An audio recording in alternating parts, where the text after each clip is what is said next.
Poetry sometimes feels more expensive than therapy. Being faced with the inkwell version of yourself sometimes strips you bare, leaving nothing but soul.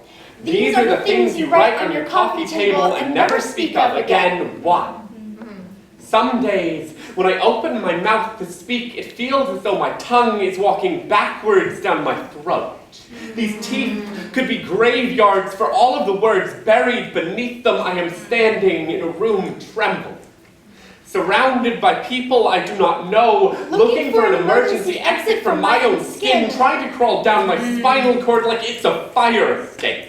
As if my ribs are a legion of centipede legs, and suddenly I am so alone. The air, as thick as glass, every pair of eyes, another pin through moth's wings, and suddenly all of the words that coat my throat like liner notes have forgotten how to fly. 2. At that point, writing with open jaw rawness becomes a kind of hopeful.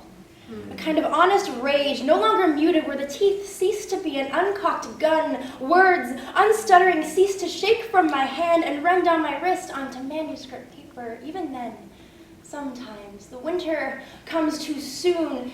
Your lover shuts the door from behind him. Sometimes you carry your soul like the folded draft of obituary. No matter what wreckage I have managed to stuff down my throat, I would write revolution. I would write burning my words into a holy roar of thunder, rekindling what I already so abundantly have, hidden like music in a carousel wind. Sometimes the only thing that's good about staring up from the bottom of a well is that when you are ready to sing again, you will hear the vertical sound of your own conviction echoing back at you.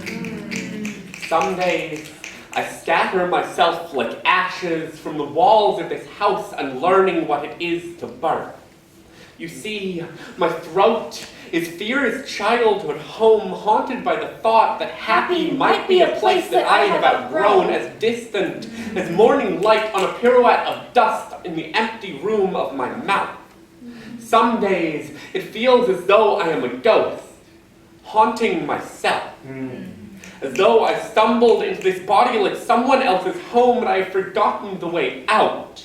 But on my best days, I am falling in love with exit signs and wrecking balls. I am brushing devils like dust off my shoulder, tearing curtains open wide like sunrise jackknifes, dark and slow dancing with my demons in the morning light. 4. Love has been a process of building my bones back together with stone and mortar after a storm. This past Christmas, I bought a $22 painting in Disneyland of a giant pink monster sitting on a bench with a little girl perched on its shoulder.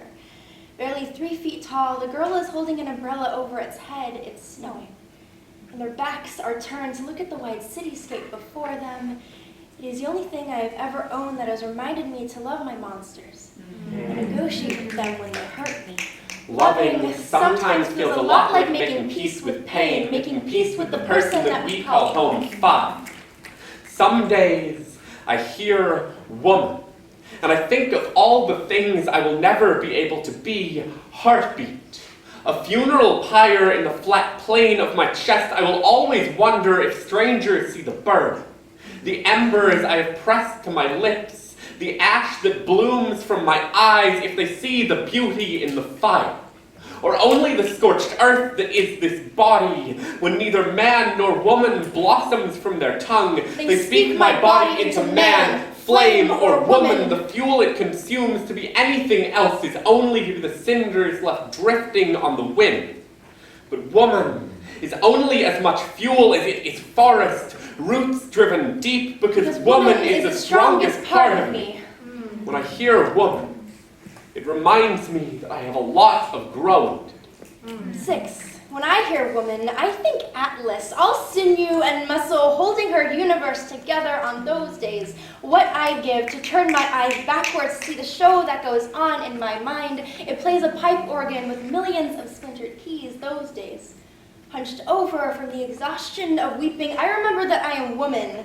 More than what I can hold together in the palm of my hand, I am human. Meaning I can cry if I damn well need to. Meaning shameless. Sometimes the universe can mourn over the monsters it has put to rest. Woman. Meaning grace. Meaning meaning pastel and charcoal, Meaning loving my bones so completely it might even hurt. 7, so when you sit down at your coffee table to write, and the pen digs in too deep to scratch away. Let the words unravel themselves on your lips. Let the words unbury themselves from the graveyard of your jaw. You do not need to carry the secret tombstones with you Anymore. anymore.